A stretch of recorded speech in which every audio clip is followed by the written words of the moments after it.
We'll start with the Pledge of Allegiance. I pledge allegiance to the flag of the United States of America and to the republic for which it stands, one nation, under God, indivisible, with liberty and justice for all. Bill, I'll be right back, but just for the record, Trustee Carrie Crowley is attending via Zoom as she is got an extreme circumstance. So she will be actively participating in the meeting and will be right back. Can I proceed without you? Yes. Out of order. First thing, we had talked several times about having one monthly meeting instead of the two. We really don't have much to do and to spread it out, and we can always have an extra meeting if we need it. And we've got very little in terms of the planning board stuff. We'll cut down the minutes and lawyer fees and all that kind of stuff. In terms of the vouchers, billing and stuff, it works best for the clerk to have it the third Wednesday. Give enough time for the bills to appear. I know a lot of them show up late in the month, and have the vouchers prepared. So I think I'll make a motion to, for the time being, we'll only meet on the third Wednesday of each month. Someone would like to Second it. All in favor? Aye. Okay, great. Which makes it easier on the next item. And Bill, just so that we can elaborate on that, if you decide that you need a special meeting or a work session for some item that you need to discuss at length, that might be too much, you can always set that meeting. Sure. So. Yeah, what it's like 10 days notice or something. Yeah. Yes. Okay. So just to clarify, so we need to still meet next week because of the vouchers? Right. Gotcha. Yes. So this will start in November. That's Yeah, right. November 15th would be the next meeting then. Okay, sorry. Yep. Let's see, subdivision application at 351 Bridge Lane LLC. And they are still working on their, whatever it is, subdivision application, whatever their complications are. So I'll make a motion to adjourn that until our November 15th meeting. Second. All in favor? Aye. Thank you. Yeah, that's why I thought we'd do the meeting. Otherwise, it would be at the wrong one, and then we'd have to go back and change all this. Let's see, Narrow Lane, 40 Narrow Lane LP. Let's see, we had a pre-application report, which Rich Warren, our consultant, did. I assume everybody read it. I did. He does a great job, all the details in that thing, refers everything back to the code, quotes code sections on all of it. And I think it's ready, that report is ready to be approved. There's a rather long resolution approving it. Can I deem that read? Yes. Yes, you can Okay. certainly deem it read into the record, and the upshot is that you approve the pre-application report, which then prompts the next step for the applicant, which would be to go to the final. But I think it has the waiver on those two items and then two as well, right, Brian? Yeah, that's done. So we did that last time on the cluster and the parkland dedication. Again, this is only the 2-lot subdivision, just to split off the residence, which can't be any further subdivided, and then remove the other lot. That's well, they're both new lots, but the other lot that's already protected by the covenants, the protection Right. covenants. So this is just adopts the pre-application report. I agree and echo the mayor. Rich Warren's report is very thorough. And Mayor, you can deem resolution 9-2023 as read into the record. Yeah, put it into the record. Okay, I make that motion. I'll second it. All in favor? Aye. Just on this particular application, you will not see a preliminary because it's a minor subdivision. Minor subdivisions don't have that process or that stage. Right. It'll go right to a final. Yeah. So that's the next. It is a very simple thing. Yes, it is. They probably should have done it years ago, but Yes. yeah. It was discussed years ago, but for some reason it didn't happen when we Right. originally did it. Right. It was discussed. I don't know why. That's a good point. Site plan application for Paul and Melissa Carey, 583 Hedges Lane. All the information required to move forward on that has not been received or was received late. So I make a motion to adjourn that application to the November 15th meeting. Second. All in favor? Aye. Aye. Okay. That was our long planning session. Which will 5 happen. minutes. Yeah. Let's see, minutes, none of that stuff is ready. Yeah, right. That'll be up next meeting or so. Yeah. The town police report. I don't know, it's something which, Terry's here, I don't know if she's. Yeah. ready, so. Yeah. I mean, it's something just, if there's anything unusual pointed out, other than that, it's up to you if you think there's something odd in there has I something. haven't read it yet. Oh, okay, fine, no problem at all, that's great. Old business, there we go, Portage on the bridge. Let's see, Bill had made a suggestion, north side of the road over towards the deer fence, which actually I think is better than the one I had suggested. Lisa, you wanted it on the south side, farther down Down the towards the old, I don't know the house number, but it was Three Aspinall's something, before they knocked the house down. How do we proceed with this? I mean,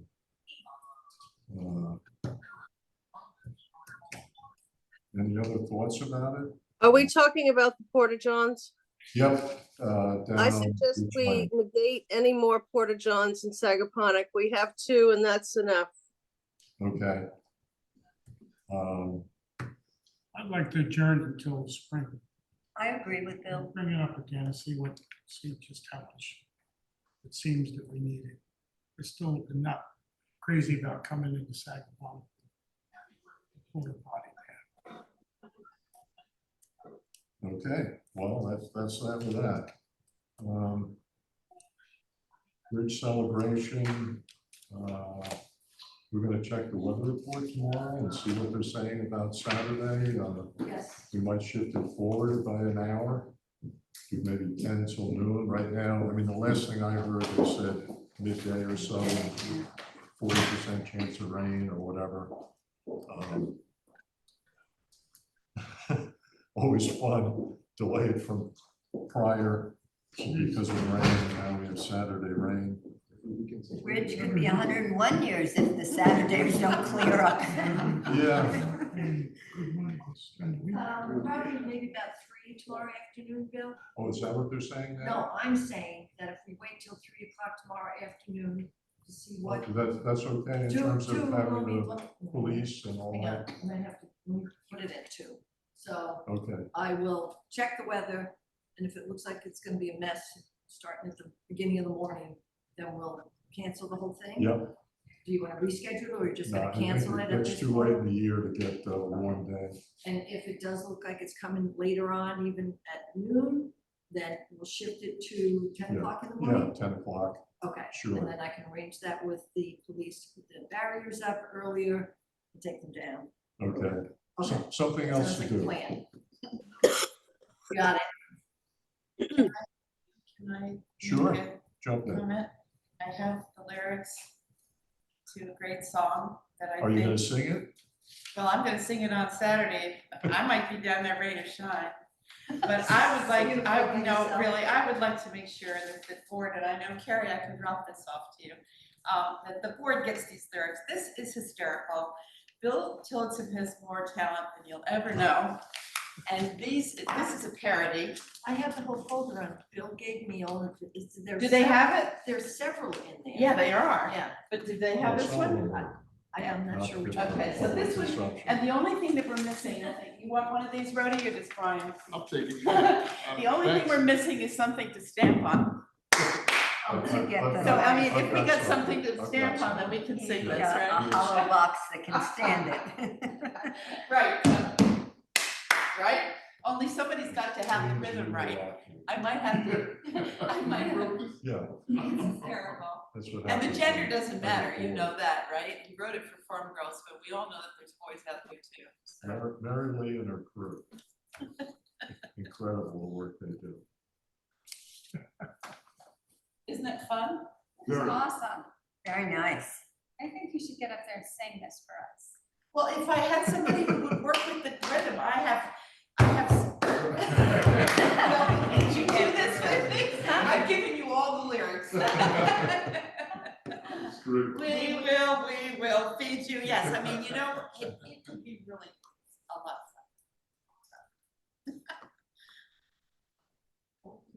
fun. Next item is the cell boosters, which I think we've laid aside because now we have someone who wants to put up a tower.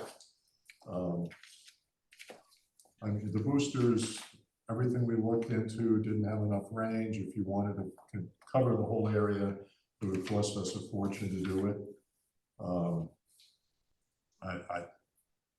I did my own little thing down at Sag Beach, which would be the way I guess you'd have to go, and it just doesn't go very far. If you hook up to the thing at Sag Main and you drive away, and all of a sudden, it's gone within less than 1,000 feet. Oh, God. So you'd have to repeat it over and over again. In Maybe many there's something locations. else out there, but Well, we lucked out that someone came forward yeah. and wants to do the cell phone tower. I mean, that was, Is it connected to this golf club Is it property Oh, where it's proposed? yeah, it would, can we jump ahead to that? Well, since- can you wait? Okay. Oh, yeah, wait, okay. I'm sorry. So we're gonna set aside the thought that we're gonna do something Right. internally with the village. Okay.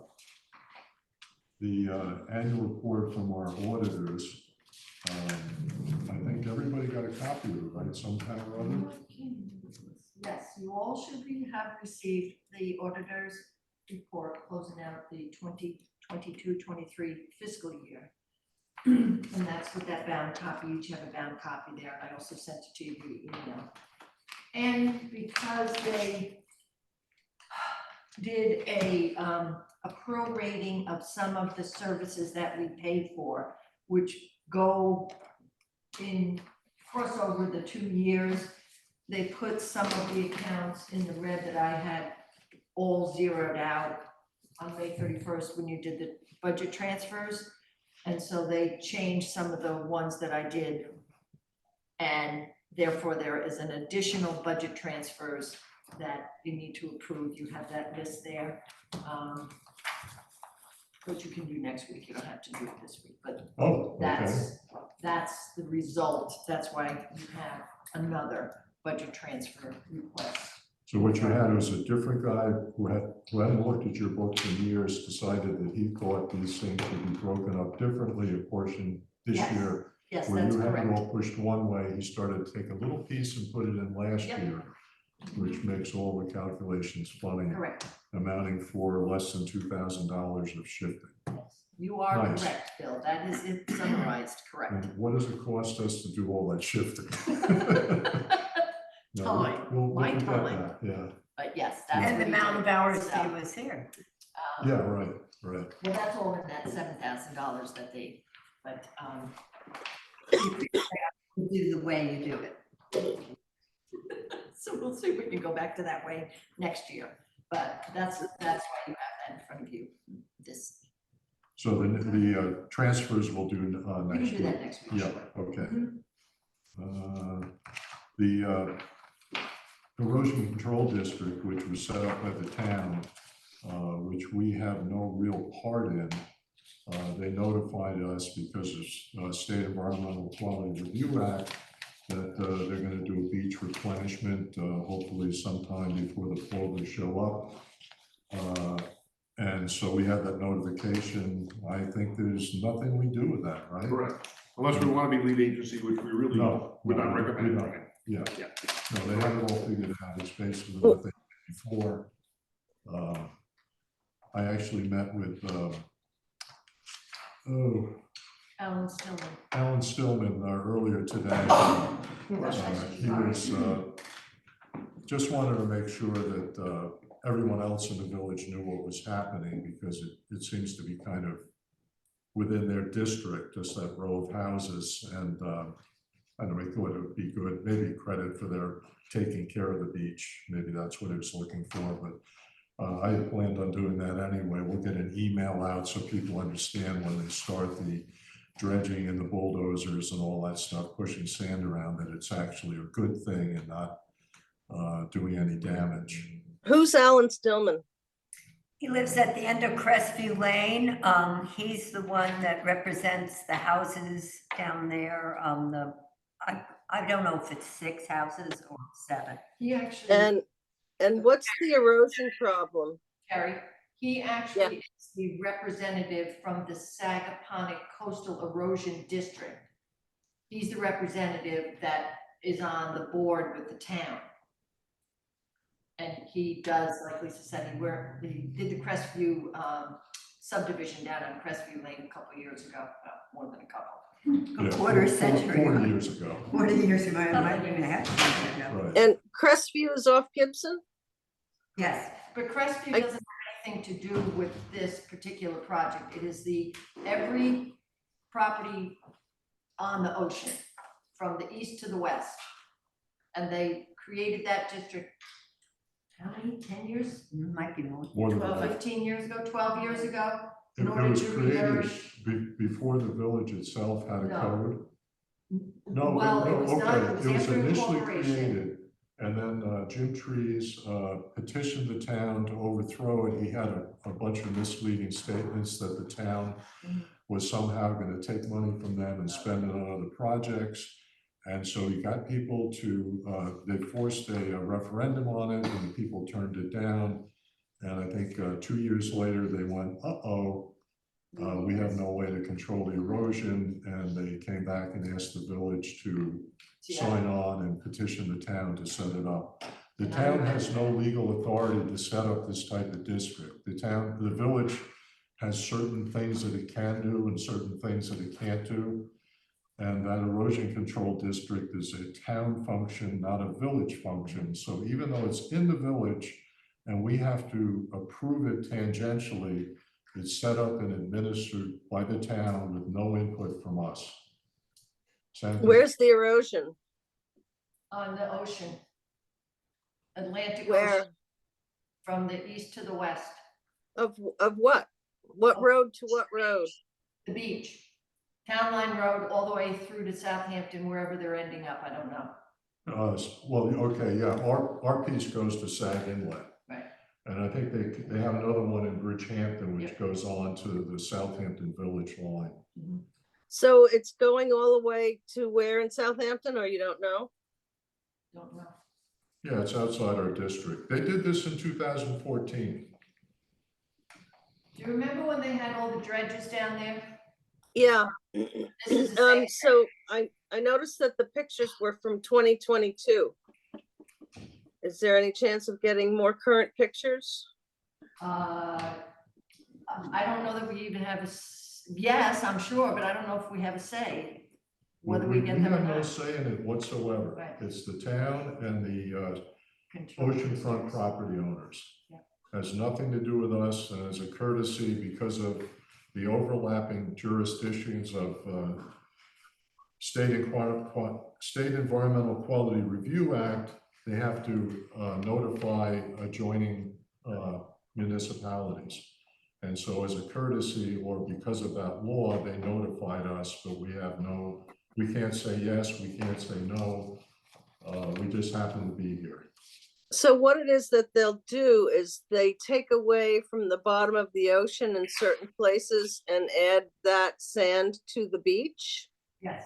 Yeah, there's actually a plan. We were given one copy, or? No, everybody's got one. Oh. I saw it. I Yeah. saw it. That's what I'm worried about. Well, you gotta go to the town and talk to them about it, because the village has no say one way or the other. So did everything work out okay in 2014 or whenever that was that you said they did it? Yes. Absolutely. Very much. Yeah, everybody was happy. Oh, yeah. Okay. a lot wider after that. For a long time, For a while. protected people's properties. And the I village, just was a little worried about where they would be taking the sand from under the ocean to put it back on. So I guess what they do is they go directly straight south, take the sand and bring it directly straight north, or do they take half a mile down the beach and bring it back to another spot? I mean, how does that work? right off, if you look at the, They if you remember from they last find time. an area where the sand is similar to the beach sand that we have now. It may be 3 or 4 miles to the east, Correct. maybe further out off the beach, but they. Who they pays don't for just this? take anywhere. They have geologists and they examine the sand and the ocean bottom. So that Yeah. they're not taking something that we don't want up there. Who pays for this? The Coastal Erosion District pays for it, so all the properties that are in that district pay for it. You It's don't gonna pay be- for it This is a because you're not in it. continuation of the tax district that Yep. they Yes, created before. that's Yeah. why they created. So a does district. everybody have to, in that group, have to sign on to it? or- Yes, I think it's already signed on. it is, they Yeah, have yeah. created That's what's it, happening. yes. I know they've been wanting, I know, like, the Pearl Bonnies, for example, have been wanting to know, is there gonna be a reevaluation of it, and apparently there is. Yeah. I assume that Revisiting they should have had notifications of it. You know, they may have, they may have. And if they haven't, tell them, gonna go cost talk to them money. Mr. Stillman, because it's assessed Oh, against their okay, property. And On their but town are we taxes. sending anything out as a village No, it's to not. the, No, I'm gonna do that. oh, Yeah, you're, yeah. okay. Oh, Bill's gonna No, do I- it. So- When I first heard of it, I planned on doing it, and Mr. Stillman asked me to do it today. Oh, okay. So, That we send out, just get, it's notification, that Okay, this is gonna alright. happen. So is this something that happens on a timed basis or as needed type of thing? I would assume believe that's what I needed. heard was that they took out a 10-year bond to pay for it, and over 10 years, everybody in the district was taxed to pay the bond down. And now that the bond is paid off, they're gonna take out another bond and redo it. So basically every 10 years. They're Probably. thinking of, Probably, yeah, that would probably. Yeah, because from 2014, it's almost 2024, that would be right. yeah.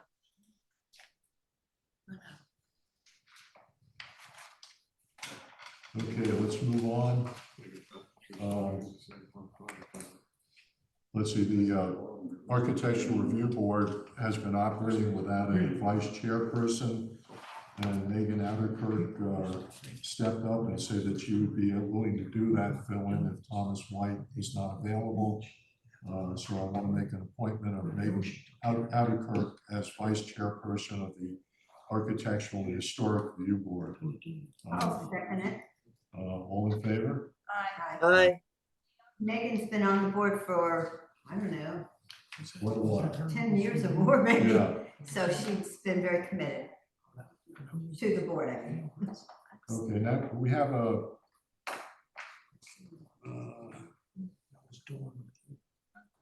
was it a proposal from Snyder and Snyder LLP, the representative for a cell tower located at the back of the old Stove Pub property at 3165 Montauk Highway. Is there someone? There are on Zoom, Ah, gentlemen, if you could great. just individually introduce yourselves so the board knows who you're chatting with. Certainly. Good afternoon, Chairman, members of the board. My name is Michael Sheridan. I'm an attorney with Snyder and Snyder LLPs, with the attorneys for Homeland Towers. And here today with me is Ray Brigatti of Homeland Towers, who would like to discuss the proposal that's been put before you. Good afternoon, trustee members. For the record, it's Ray Brigatti. As Michael mentioned, I'm the regional manager at Homeland Towers. Also on the Zoom call today, you'll see the initials MV. That is Manny Vicente. Manny is the president of Homeland Towers. Just by way of introduction, Homeland Towers is a tower developer out of Danbury, Connecticut. We are a developer that simply builds the infrastructure for the wireless carriers and public safety for the carriers such as Verizon, AT&T, and T-Mobile. We work very closely with these carriers. There's always been a need in this area of Sagaponack. We started this process about 3-4 years ago, looking for suitable landlords to lease to. Sent out a number of proposals as my job in the real estate side of the house. Didn't really get much interest. We did speak and we have some history with the village, obviously, at the town hall, at the village hall location there. And that was back in February of 2020. The village had taken a pass at that time of a non-interest. The need didn't go away. For Verizon in this case, they would be the co-applicant on this particular project. So we put our head back down and we continued to look. We ended up leasing a parcel located at 3516 Montauk Highway. And yes, someone mentioned that is the Old Stove Pub Restaurant.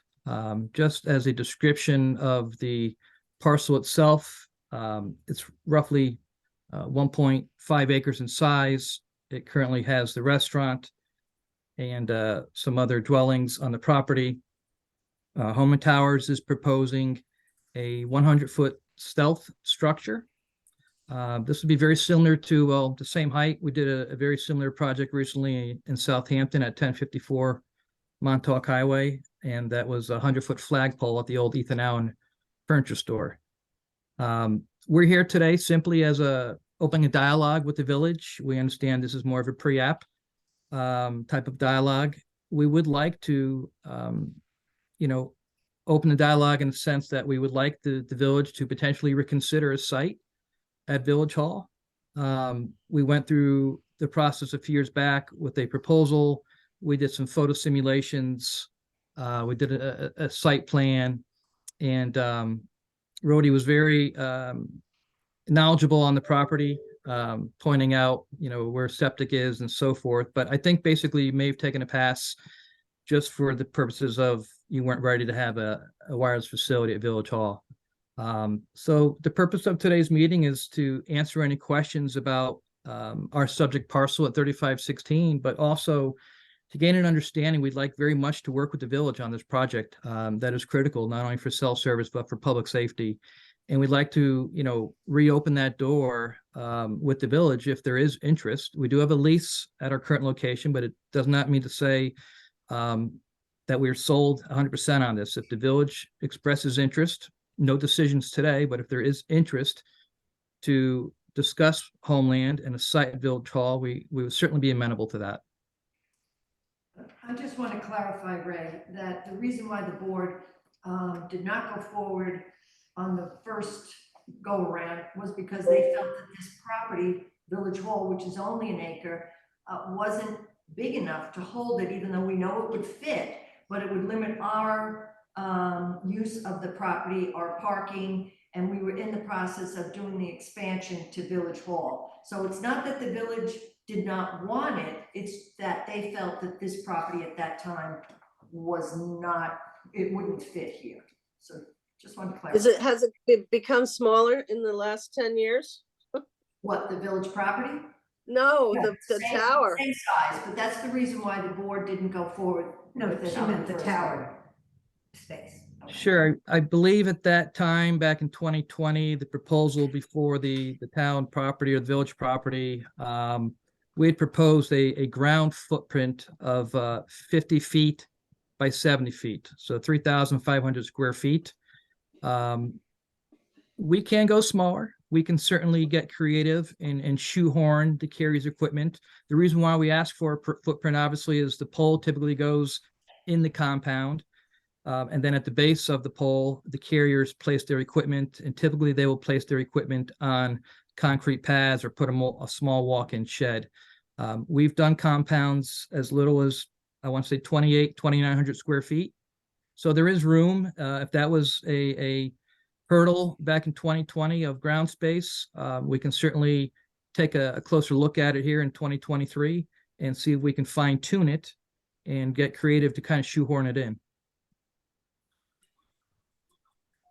I have another question about the address on Montauk Highway. Is it 3516 or 3165?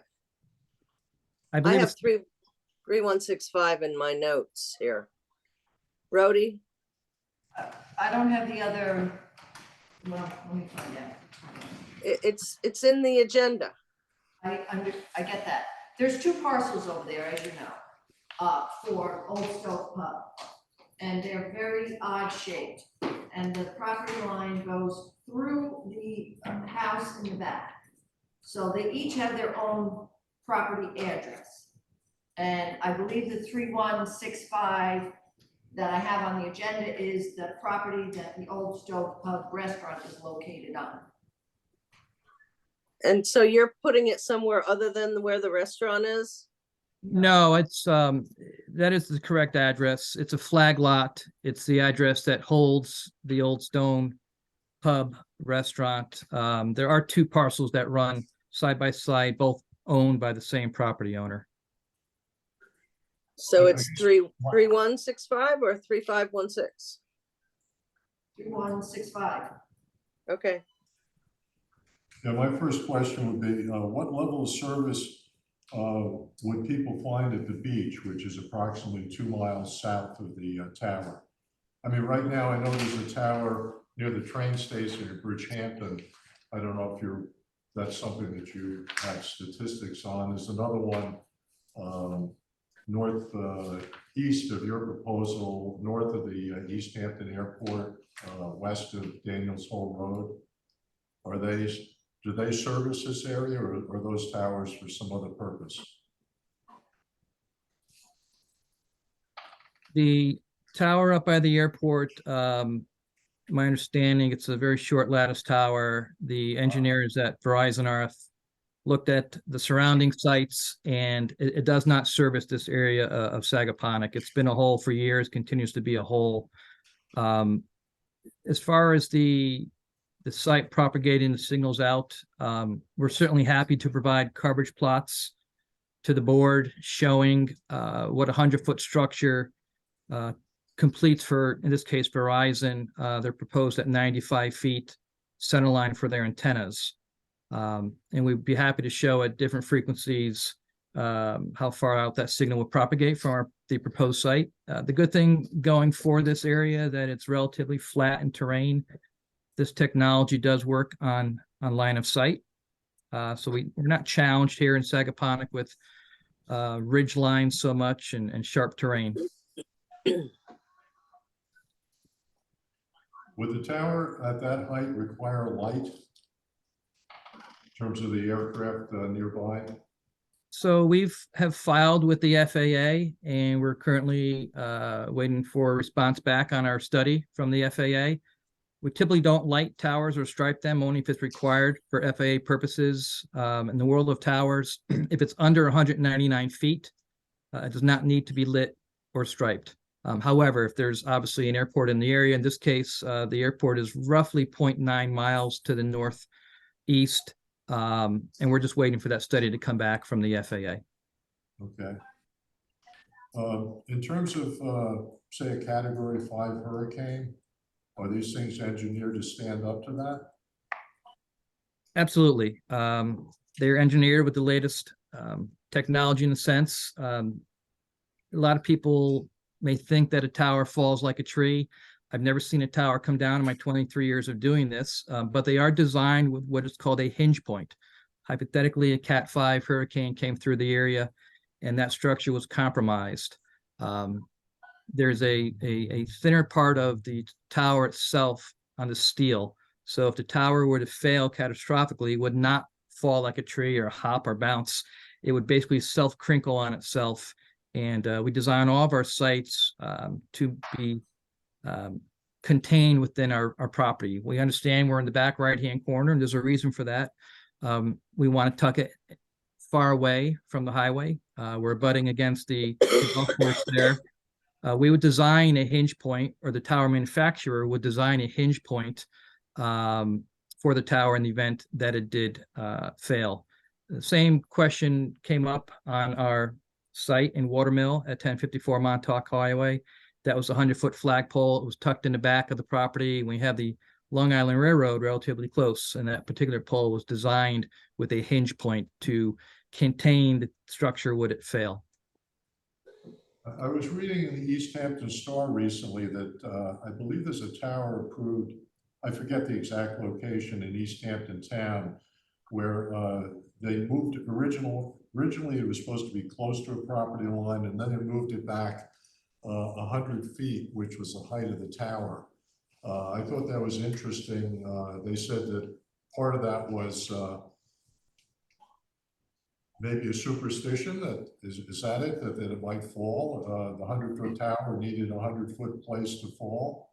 And the other point I think had to do with required variances, so to speak, that it would be too close, or a pyramid or something like that. Try to get out of those kind of requirement of variances.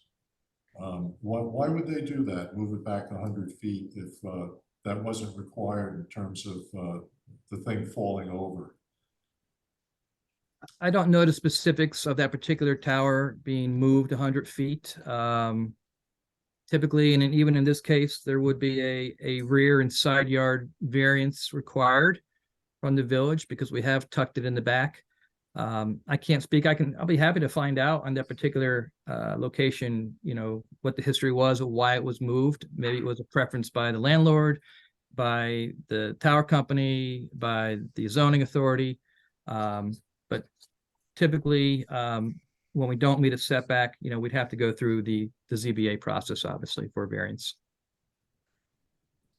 I just want to clarify something. Carrie, the street address that's on the agenda is backwards. The street Okay. address is 3516.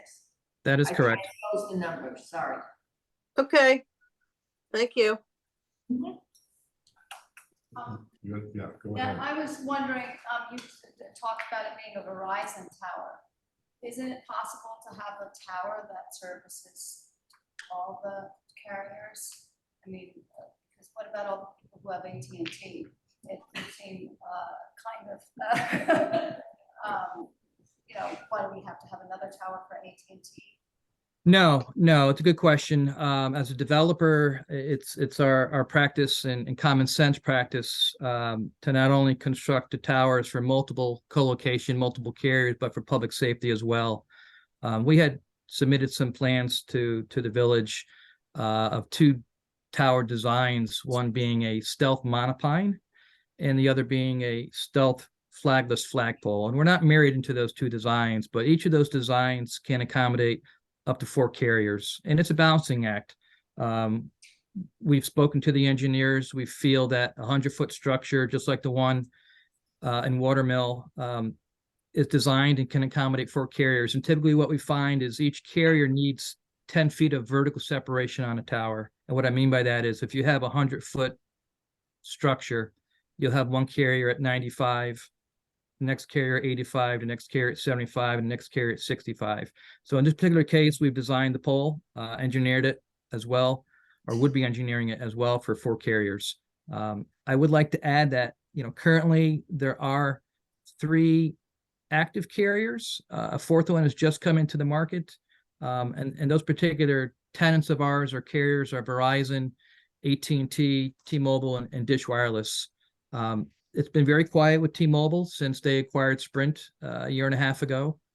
Dish is just coming in as a 4th carrier, and we're seeing applications from them. But this particular structure would be designed for 4 carriers, plus public safety. Thank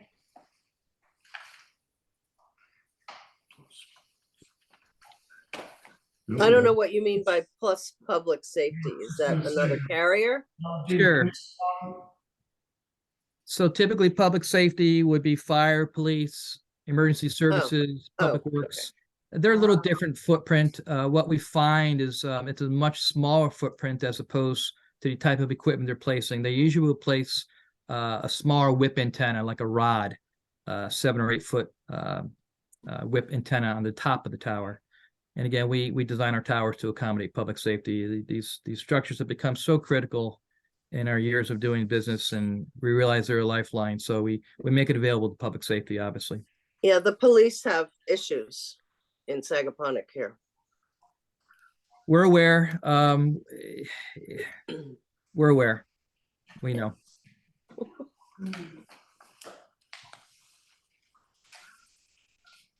Hello, my name is Manuel Vicente. I'm president of Homelands Towers, and I've been listening. I just wanted to jump in now on the public safety side. It's really important to also accommodate public safety on these structures. Local fire, ambulance, and police departments, they don't always have the funding or the ability to improve their communications. So we want to facilitate that as much as possible. It's really important. The other thing to remember is that a lot of the police agencies out there use the carrier systems for example, a lot of police departments use Verizon systems so that when they pull someone over, they can check their plates and run some background on the vehicle or the driver. So it's really important to have that kind of connectivity. It just makes not only the public safer, but our first responders safer. Mhm.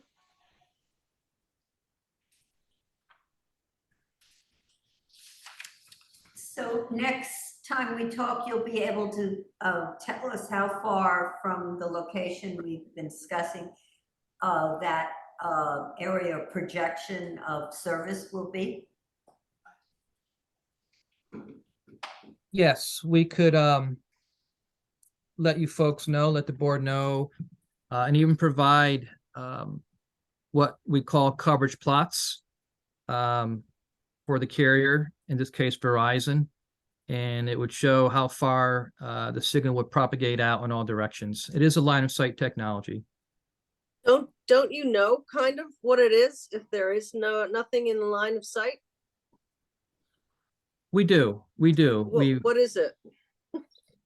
Well, we don't like, until we're done with all our documentation and reports, we don't like to comment too much on it because we want it to be accurate. We don't want to misrepresent anything. But the area here, as Ray said, and you folks know, it's fairly low elevation area.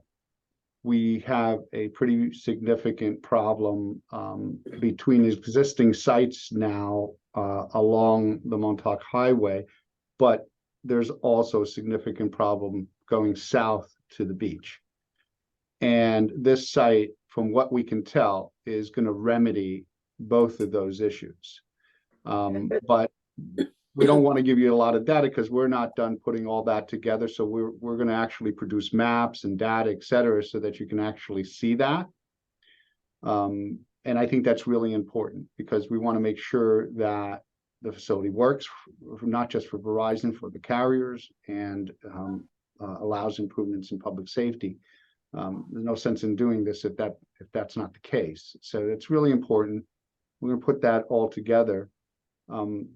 I just want to mention, though, that our company works a lot with municipalities. Most of our sites are with municipalities on municipal property. I know that you folks have expressed a concern about space at the Village Hall. There are some additional advantages for a municipality to control a facility like this. Obviously, there's use advantages as far as public safety. There's also additional control advantages beyond your zoning code. You actually have a contract, so you have the ability to have more control by hosting a facility as well. I highly encourage that for municipalities. I think this is important for municipalities to be involved in these facilities and hosting them as often as they possibly can. And it's just smart. Obviously, we have a lease. We want to move forward, as Ray has stated. The need is there. We think both properties would satisfy the needs. But quite frankly, I would much prefer working with a municipality on their property than on a private property. With that said, I'd ask you to reconsider, and if there are things we can bring to the table as far as reduction of size of the compound and maybe alternative designs, we're willing to do that. But if that's not within the interest, in the interest of the board, it's not something that you think is a good idea for the village, we're prepared to move forward with the site that we have a lease on. But we do want you to reconsider before we go down that road 100%. I have think another that's really question. important. The four carriers, excuse me, are they all like the same distance that is available to cover in our area, or do they work the same, or are they different? Okay, that's a great question, because that in this particular case, most of the carriers are on the same existing structures in the area. So they're all co-located essentially on the same structures. But part of our analysis is to show where the existing structures are and who's on them. And we're going to be doing that as part of our putting together our reports, etc. So yeah, it's a really good question, because sometimes they're not all on the same places. And there is a little bit of a difference. So it's a really good question, but we're prepared to show that to you guys. It sounds like you're asking the village to reconsider putting the tower here on Village Hall, that you would prefer to have it here. In which case, if the board then expresses interest in that, would you abandon the one that you currently have before the board right now? I think that if the village wanted to move forward with us and host a facility, yes, we would prefer to move forward with the village. And, I don't think there's much difference technically, but I do think that there is a policy interest. I think it's smart from a land use perspective and a policy perspective for a municipality to host this type of facility. It's an important piece of infrastructure for the community. Yeah. So for those reasons, I would encourage it, and I'd ask you to reconsider. And yes, if the village wanted to move forward, we would not be moving forward with this project. Quite frankly, the reason why we are moving forward with this project is because there's nothing else available to us. And it wouldn't be the same 100-foot tower that you would want here at Village Hall? Right now, we believe so. What we can do as we're looking at all our RF documentation, we're trying to determine if that is the lowest height that we need. We don't want to build this any taller than we need to. We know it's not going to be taller than 100, so we're kind of looking to see, can we make it even lower? So that's part of the analysis that we're doing right now. And I'm not sure how much of a difference there is between both properties when it comes to that. I think if there's going to be any difference, probably not so much in height, because they're both relatively the same. If there's going to be a difference, it's probably going to be on the FAA side. We're waiting for the FAA determination. The village property is a little farther away from the airport than our current site.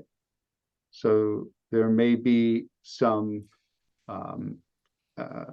if the FAA may come back and say, you need to light at this site here and a different height there. So that's something that we have to take into consideration. I think there's, just logically, the village property being a little farther from the airport probably stands less of a chance of having a problem with lighting or any issues like that. But we don't know that for sure yet. What kind of maintenance is involved, if any?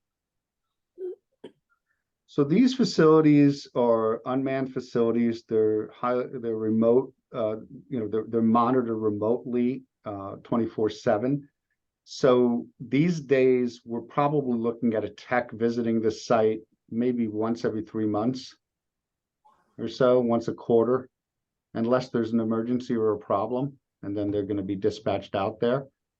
But generally, maybe about once a quarter, they're getting visited these days. And where do they come from, these techs? Oh, they'll be Connecticut? coming from the closest switch or the closest main office in the area. I'm not sure where that is on the East End. For Verizon, for example, each carrier is a little different. So for Verizon, maybe that's Riverhead. For AT&T, it could be another place in the area. I'm not sure. Gotcha. So you do realize that we did build that addition from when you first talked to us. We're sitting in it. So the space is not the same from your several years back. Yes, Yeah. I'm aware of the addition, and just from the site plan that was provided to the village, back in 2020 or late 2019, I'm assuming the back portion of the property directly behind the parking lot, is still open. Nothing has been planned there, I take it, or nothing's been developed there. I know you had septic in the back lawn and that you were proposing an addition at that time. Yeah, it's still a parking lot. It's not a paved parking lot, but yes, it is still open, but it is the parking area. So I think the path forward here is, and certainly the cell tower people can correct me if I'm wrong on this, or they think it should go in a different direction. But the path forward is the board's got to decide whether it wants to entertain the cell tower in the backyard. If it does, the cell tower people have to do their feasibility engineering and review to see if that fits in the backyard. Number one, if we want to entertain that. Number two, if the answer is no, and we don't want to have it here in Village Hall, they won't engage in the feasibility for this site, and then they should schedule, if we're interested in it, schedule the special permit hearing for the Old Stove Pub location. So the threshold question is for the village board, whether you want to entertain it here. And what I would add to that, If we lose that back parking. We absolutely will. We will. We would lose, okay, so that. That's where it's gotta go. Okay. If it's 2,900 square feet, say 30 by 100, does it have to be that kind of rectangle, 30 by 100, or can it be? I thought you said 50 by 70. good memory, Carrie. 50 by 70 was proposed to the village back in 2019. And I think what may make sense, is we'd welcome the opportunity to come out to the property. I would bring my A&E, my architectural engineering firm, and we would design something on paper with the smallest footprint that we possibly can. And maybe at the end of the day, it's a rectangle. Maybe it's an L shape. We've been very creative on our compound layouts in the past when we have a smaller parcel to work with. But we'd certainly be willing to come out to the property. If any trustee members wish to be present that day, we would welcome that, obviously, any input. But that might be a nice first step, at least, to, hey, let's take a look at this. Sometimes the carrier specs have changed over the years. They've gotten a little smaller on the ground. They're putting more electronics up in their antennas on the tower, so we might be able to reduce that ground footprint. And we would be able to give you folks a site plan to show you exactly what we'd be looking at from a compound, fenced-in compound. Yeah, That and sounds good. to Is add there to that, any- I think it's wise to do that. And to answer your question, does it have to be a rectangle? Does it have to be a square? No, it doesn't. We work with what we have to work with. And I think in a situation like this where space is limited, it's worth us going back, taking another look, seeing what we can do, and what makes sense. Obviously, we need your input on that, and guidance, but our goal, listening to everybody here, is to try to reduce this facility to the smallest size possible, both in height and compound area. And if we work hard on that and work together on that, maybe we can succeed. But if not, it is what it is. We'll just move forward with the current site that we have. Our goal is to bring coverage to this area, reliable coverage to this area, improve the situation. We think the village property is probably the best way to do that, but if it's not available, we're still tasked with doing that, solving that problem. So I think it's worth going back out. It's been a while. It's probably been 2 years almost since we did that design, Ray. Way before. Great. Late 2019. Yeah. So it's worth going back out there. Give me a reason to go back out to Sagaponack too. So it's not a bad thing. Is there? No, Is there Come an on down. advantage to the location as far as reception wise or coverage wise? Is the Old Stove Pub property, which is a little bit higher than us, then is there advantage or disadvantage to that on either of the properties? It's a great question. I don't think there's much of a difference or enough of a difference for us to be concerned either way. I think that there's other factors, at play from a land use perspective. And I think the biggest difference is that how close, the distance from the airport is probably the biggest distance, because in this area, even if the elevation difference is 10 or 15 feet, it's fairly flat. And it's not going to really impact the distance that the signal is going to travel, like not very much, because there isn't anything to block that signal. So, for example, we're talking getting signal down to the beach. There's probably not going to be much of a difference in either location to do that. I'm more concerned, my biggest concern is not having our FAA evaluation back, is what consequence that distance is from the airport between the two sites. I think that's more of a real factor here to consider, because we don't like to light our facilities. We don't like to do that. So, hopefully that's not the case at either location here, but we're waiting for that analysis. What's the sense of the board? Do you want to take a look at Village Hall again? I'm up for it. I think Yes, it's I a would good love idea. to. That's fine. I don't think any of us want to light it up because No. I think you have homes around in both areas. I think that would not be what people would want. We have to always prepare for the worst case scenario until we know otherwise. And in this case, it's a little bit of a concern. The structure height isn't that tall, so I'm not overly concerned. We had a very similar situation recently in Ridgefield, Connecticut, where we just got a determination we were concerned, and they cleared it without any lighting. So, but we always have to anticipate that we're going to have a problem potentially. So we don't know yet. Maybe I'm being a worrywart, but that's my job. Well, I think the sense of the board is we'd like you to look at the village property again and see if after our addition, there's still some room left that you could squeeze it in. I think that's a good idea. We'd be very happy to do that with you. And I think my feeling on this is we should really cancel that out before we move forward with any other alternative. Okay. Good, thank you. So Ray, you'll be in touch with me and for next steps. which I would Absolutely. say is getting the engineers out here, doing a site visit. Absolutely. And Ray, I want to go. So Okay, thank you very much, gentlemen.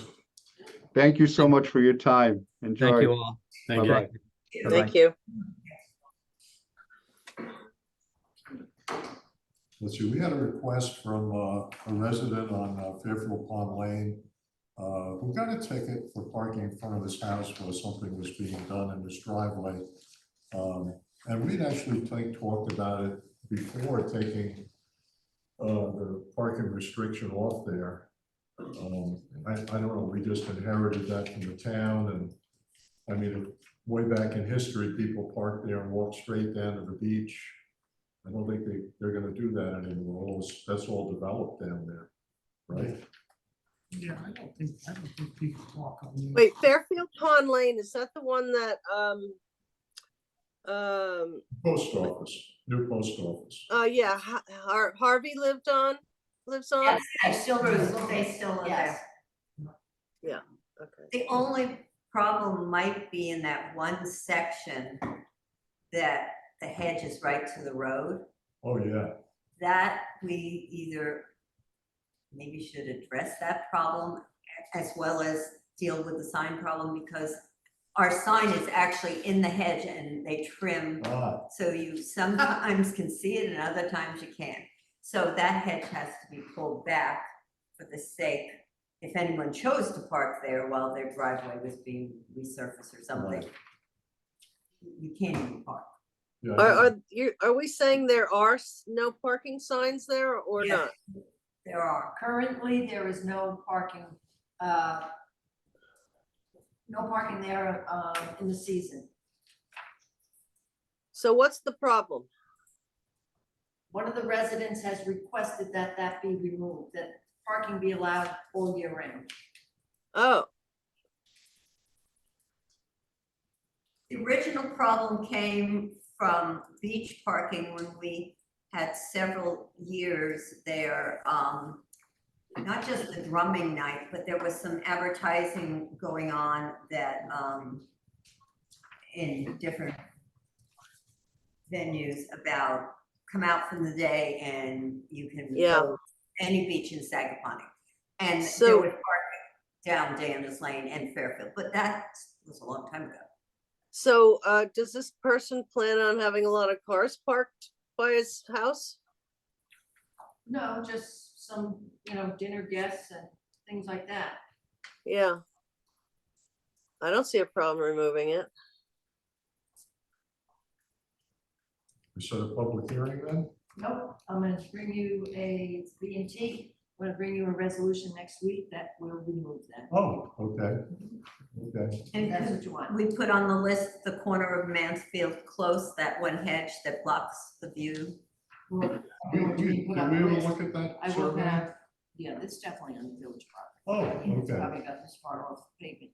We could do it the same way we handled the one down on Hedges Lane, which was, they didn't remove it, they were told to remove it, they didn't, and we removed it for them. all right, well, they So I'll haven't been have, notified, they have to John- move it yet. I'll have John get the letters Okay. out. He may have done one years ago, Yeah, but I'll have him. send. You know, our signs are within the growth of the hedge. They're hard to see unless you stop and focus. There's a couple of properties along there that are encroaching with their hedges towards the road. And if we're allowing parking, we'd at least We like could have John go down and check it out. clear that a little. Okay. so we've got a bunch of financials.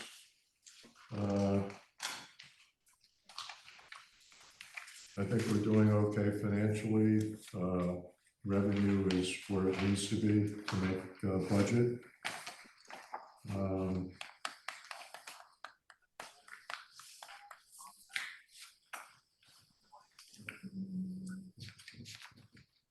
Yes, Everything else is for the next meeting, all vouchers and that stuff. yep, you'll have all that for next meeting. Okay. Yep. Do we have anyone who wants to speak? I Oh, please. I am not professional at doing this type Yeah. of thing at all. I I think was- usually would like to get up to the podium and identify yourself, and people on the Zoom, Then they can see you. Zoom people can see Okay. who you are. You're right.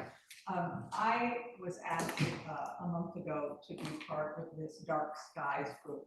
Oh, And Southampton turns off their lights now by regulation at 10 o'clock. We don't turn it off until nearly 1 o'clock in the morning. And I'd like to ask if we can't do the same regulations as Southampton and have the outdoor lighting turned off at 10 o'clock. Who's speaking? Katrina Vanderlip Pearlberg, I live at 213 Hedges Lane. And I live here year round. And there are neighbors, mansions around that leave their lights oh, on. yeah. Oh, I know. Right. And if I could politely have a way to tell them that not after 10 o'clock, it would be delightful.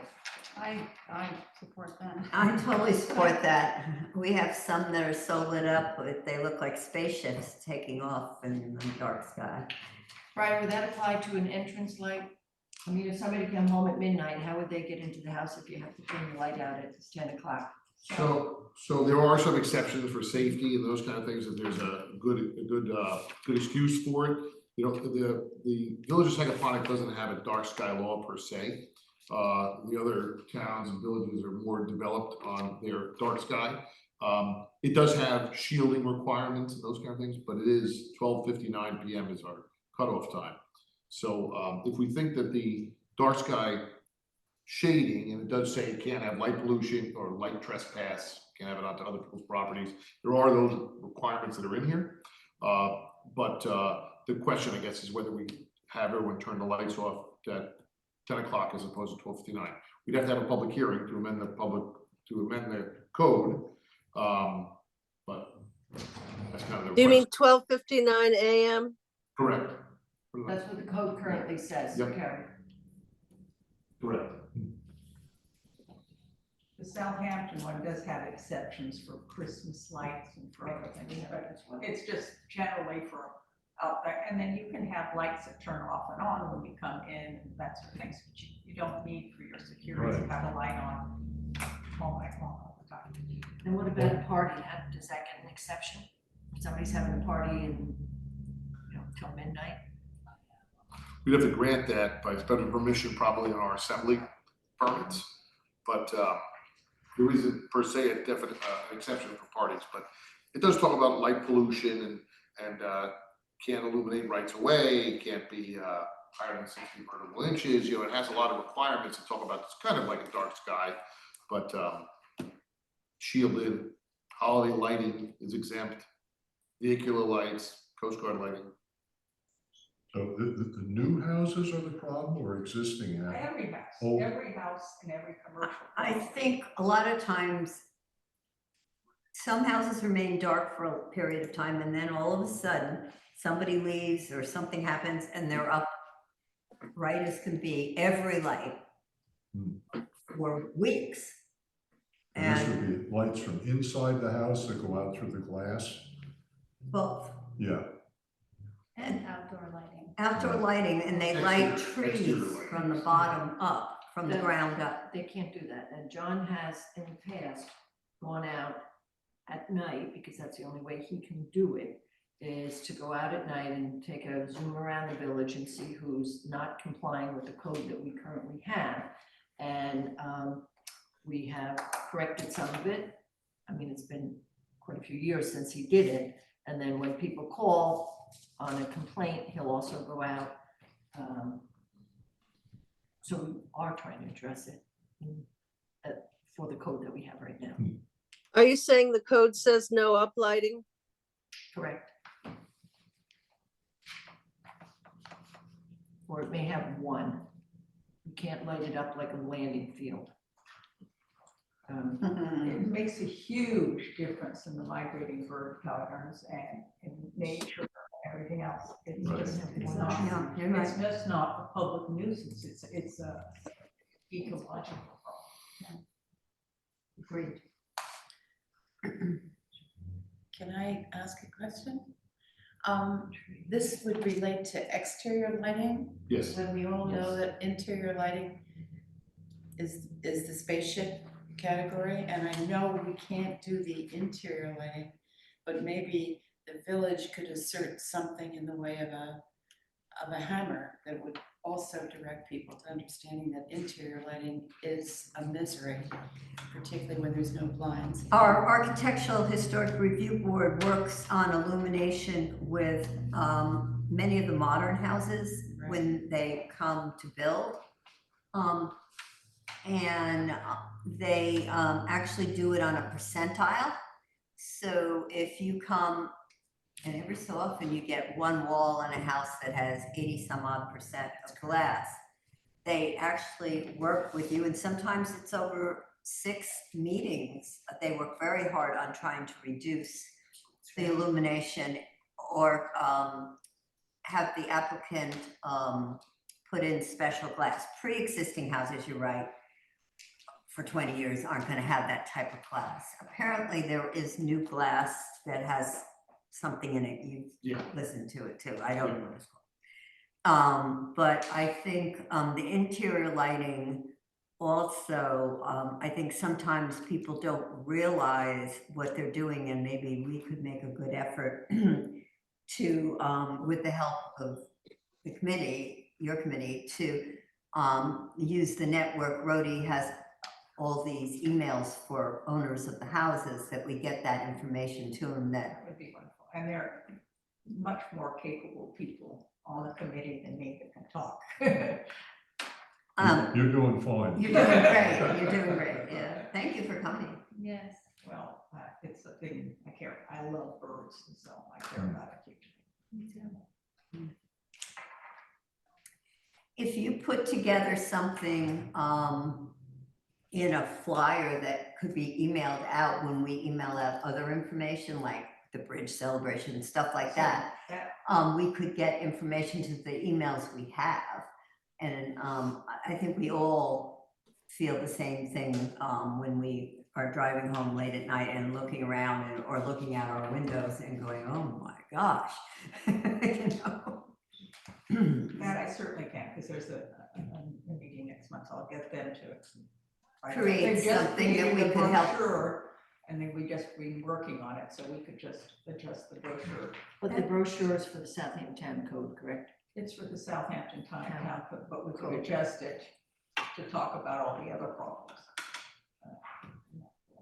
I just don't want it to. No, but it doesn't have to have too Because many we can't codes enforce in it. it. The problem with their brochure, as far as I'm concerned, is I kind of look at these codes and I blank out. And if I get an email and blank out, I'd rather just hit people in the face with the fact that, you know, you can't see the stars if you're next to somebody with things going on and the birds have problems. I'd rather just make people aware of the problem to begin with. I think that would be the best thing. Change your regulations. Thank you for coming. It's a great idea to change our regulation. I think a lot of us support that idea.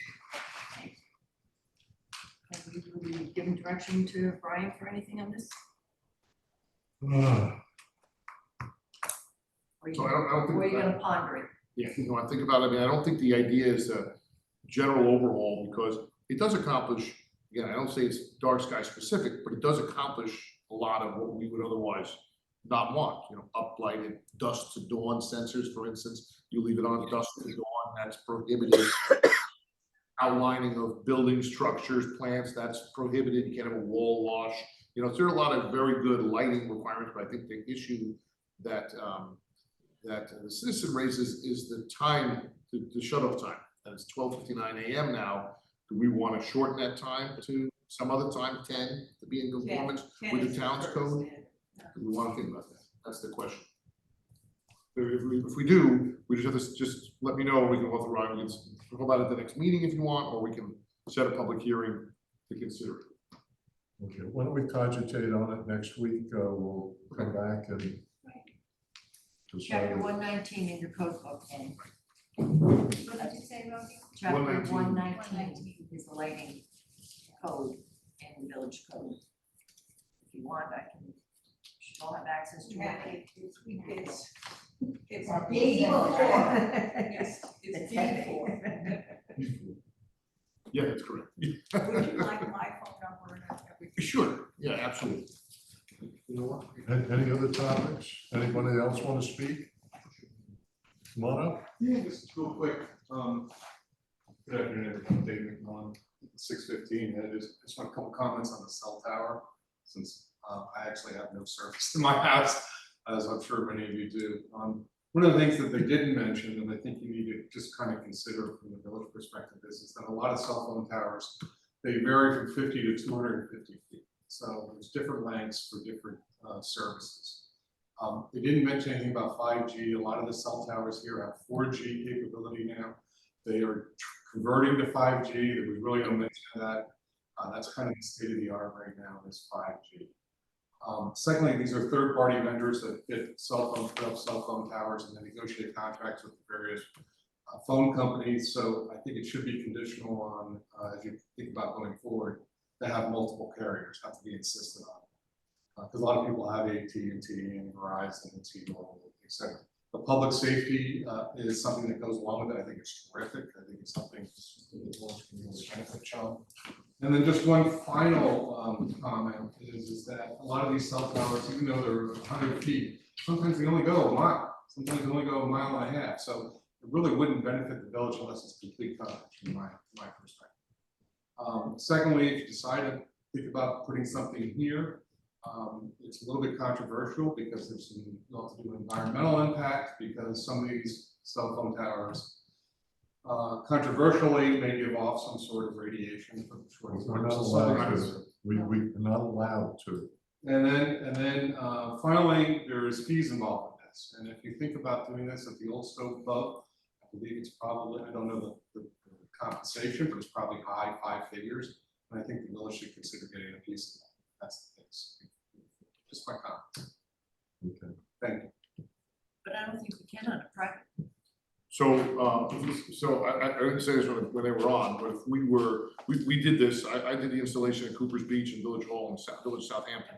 And we can't really, because the federal communications law prohibits us from considering the health regulations of it, so that's an issue. But yes, on the fee share, no question about it. So we can't, if it's on Old Stove Pub, that's a private contract with a private carrier, we would not be able to, but if we did host it, we would be entitled to it. You know, the range is somewhere, I would probably say, just from experience, more like mid-5 figures, but it would be there. Yeah. So it would definitely be a requirement for us for the use of the property. I just want to say, I also came here and found a new speed bump, and I'm delighted with the speed bumps. You might get complaints, but I love it. Well, it's a lot of new ones. I mean, Yeah. music to the mayor's Guys, ears. what- Somebody, just today there was a new one, but I'm Yeah. not that one. So my Okay. daughter said, the rain really worked last night. I came over and all these speed bumps. The road buckled up, yeah. I was gonna mention the speed bumps and how well these guys work. So they work so fast. It's amazing how fast they are. I think it's great. The other question I have is the Christmas tree. Are we still gonna put a tree in there? Or, Yes, we are, Bill. I Do you have any? apologize immensely all right. for it. We have a very scant tree committee, which was like pulling teeth trying to get the information out of them. I just literally got all the information I need Friday. On So what you I will want? be sending out by Alright, this well- Friday, if not tomorrow, the RFP to get that. Let me know Nothing what- else, the tree, the Let me Christmas know tree. what they decide and, I already know what we're getting. I gotta get the RFP out, and you said, you already gave me the company, Whitmore's, right? yeah, well, my son will. Whitmore's, correct? Yeah, Yeah, yes. they will be getting an RFP, Okay. so, yes. So my apologies on that. Lee and I are ready. Good. Maybe you can tweak this song to a Christmas carol. Why not? I sang upon a Christmas carol, I like that. Yeah. We actually have one of those. Did you? We actually do. I'll have to dig it up. Does Bill know the words? Bill didn't write it. Oh. I think Alfred Kelman might have had something to He do can hum a few words. At least he can sing. It was Over the Bridge or something. It was a parody of Over the Bridge, but Grandma's House, something like that. I'll have to dig it Oh, up. there you go. Anything else? Would you like a motion to adjourn? Yes, I'll make a motion to adjourn. Second. All in favor? Aye. Hi.